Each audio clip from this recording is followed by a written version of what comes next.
Amini joro o bana jagokɛlaw ni diɲɛ magobatigiw la an bɛ don min na i n'a fɔ bi ala ni kuma e frère cargo express ale sababuya la k'u cogo sini jamana o kɔnɔna la ka se ka africains ni ka olu lafiya minan ci o la i b'a fɛ ka i ka minan ci kana ba maliba o kɔnɔna la k'a ci ka taa Côte d'Ivoire Togo Congo RDC Congo Brazzaville Mozambique ale ni Angola kuma e frère cargo express be i ka minan ni ka a emballé fo k'a ɲa k'a ci ka taa i sɔrɔ i sigiyɔrɔ la ka sɔrɔ i ma degun sɔrɔ a la ka sɔrɔ i ka minan ma dayɛlɛ ka sɔrɔ i ka minan fana ma tunu o kuma la aw maa minnu fana bɛ yen nɔ ko aw sigilen bɛ ba maliba o kɔnɔna la aw b'a fɛ ka wari ci ka taga sini jamana kɔnɔna la ka minan san ni k'a ci kana di aw ma mali kɔnɔna la ka sɔrɔ aw ma tɔɔrɔ kuma e frère cargo express bɛ aw ka ci bɛɛ lajɛlen ɲɛnabɔ aw ye ka aw to aw sigiyɔrɔ la ni ka a ci kana mali o kɔnɔna la n'aw b'a fɛ ka kunnafoniya wɛrɛ ka o sɔrɔ a ko kan a ye kisima ka nɛgɛjuru sira a y'o banba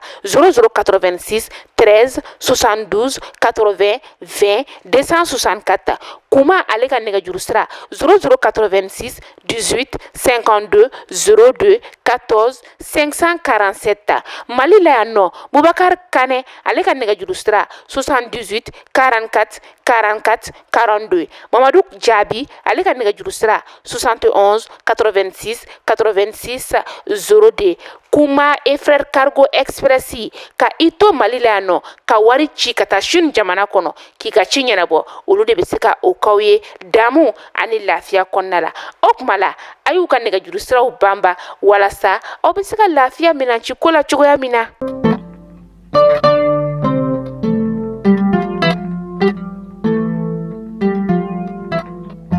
Bi arabai avril kalo tile 17 san 2024 aw minnu b'an filɛ sanga n'a ka wagati an ka bɔlɔlɔsira kelen na bɛɛ lajɛlen kan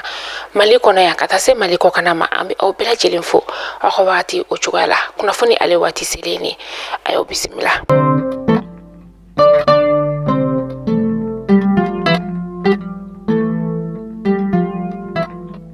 Kunnafoni daminɛ bi an ka cɛmancɛ fanga jamana ɲɛma n'o ye colonel Asimi Goita ye avril kalo tile 16 san 2024 kulubakaw olu fɛ yen nɔ a ye Niger jamana ɲɛma ale ka cidenw ni ka u bisimila ni o ɲɛmaya tun bɛ Mahamada Mustafa Banke ale bolo ni ale ye u ka taji ministre ka taga se sanu ani kuranko ministre ma u na kun ye fɛn min sa o de ye kana an ka cɛmancɛ fanga jamana ɲɛma ale kuma ɲɔgɔnya min ni u ka kan ka taji litiri 150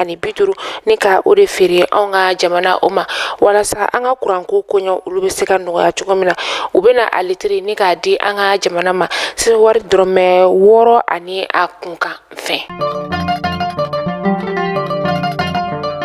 An ka jamana ministre ni ministre de l'administration territoriale et de la décentralisation o fɛnɛ don ni o ye colonel Abdoulaye Mayiga ye kunu an ka cɛmancɛ fanga jamana ɲɛma ale ka ci sira fɛ a kɔni taara ni ka taga Kidalikaw ka dugu o kɔnɔna la kɛrɛnkɛrɛnnenya sa Kidal marabolo ɲɛma a taara ni ka taga baarakɛminɛn dɔw ni ka o di o ma an ka cɛmancɛ fanga jamana ɲɛma ale tɔgɔyara ni a dira général Gamu ale ma ni ale de ye Kidal marabolo o ɲɛma ye an bɛ wagati min na i n'a fɔ sisan nɔ fɛn minnu kɔni dira Kidal marabolo ɲɛma ale ma a bɛ tali kɛ bolimafɛn sen 4 ni o ye Toyota Hilux ye ka taga se subahana mansin o 5 ma imprimante a couleur ni a photocopieuse a kɔni dir'u ma walasa maa minnu bɛ yen nɔ kɔni ni olu mana segin ka na baara daminɛ fɔlɔ u ka baaraw kɔni bɛ se ka nɔgɔya u bolo o cogoya min na fɛn min ye général Gamu ye a ye foli kɛ ni ka ɲɛsin an ka cɛmancɛ fanga jamana ɲɛma ale yɔrɔ la ka sababuya kɛ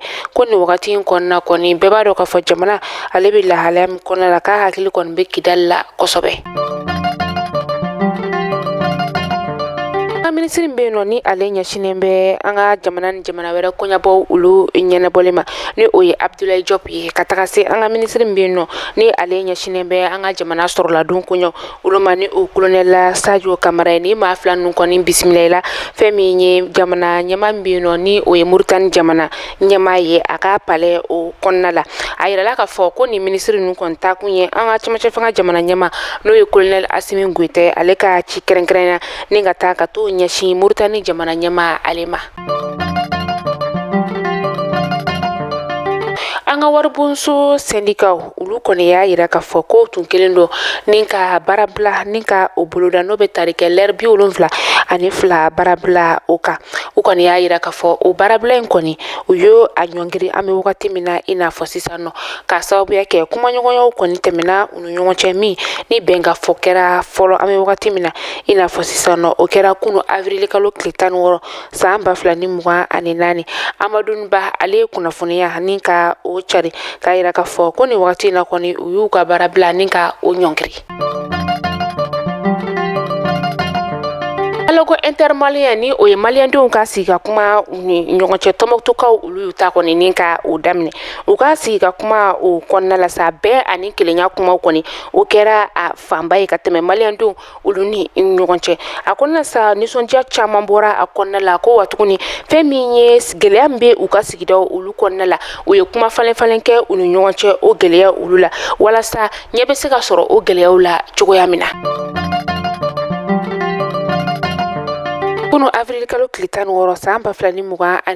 nɛgɛ kanɲɛ 12 tɛmɛnen ni sanga 30 ye wagati min na bolimafɛn minnu n'olu bɛ maaw ta ka taa n'u ye dugutagaw la o bolimafɛn ninnu kɔni tun jasolen don maamarɔfɛntigi dɔw olu fɛ minnu n'olu ka baara ɲɛsinnen bɛ karogɛlɛn diinɛ tigilamɔgɔw olu dɛmɛli ma koro ani bankasi o sira fɛ kɛrɛnkɛrɛnnenya sa sɔngoyiba sira la serew olu ka fɔla sa ko ni maa ninnu kɔni bɛ sira ni ka o de tigɛ bolimafɛn bolilaw olu la an ka fintigilakaw olu la dɔnniyala wagati min na ni waliya jugu in sa olu kɔni teliyala u ye pankuru ni ka o ta ka ni maa ninnu ka u dɔdɔdɔ u kelen k'u dɔdɔ wagati min na sa u ye pankuru kɔni ni ka o kɛ ka ni maa ninnu ka u bunte walasa u bɛ ka waliya jugu min kɛ dan bɛ se ka sigi o la cogoya min na u kɔni jatigɛ kojugu u bolila ka taga ka u ka su dɔw ni ka olu to ka tila ka taa ni ka u ka banabagatɔw ka olu fana to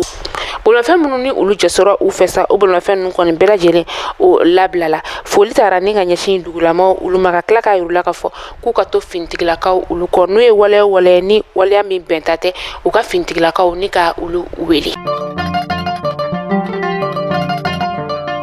Furu 76 o sali de kɔni laɲinina furudenw olu fɛ kiriso o la ni o ye kulukoro kiriso kɔnɔna ye san 2023 tɛmɛni o la kunnafoniyaw olu dira u ka san kunnafoniya ale senfɛ dɔgɔkun tɛmɛni o la u ka fɔla ko furusa 76 min ni ale laɲinina u ye 42 ni ka o de lase a 42 kɔnɔna la sa 4 bɛ yen nɔ olu kɔni u banna ka o furu o sa a tɔw la sa fɛn min ye 2 ye o kɔni bɛ yen nɔ u yɛrɛ kɔni ma satugu ye o furu o la o ne a ɲɔgɔnna wɛrɛ.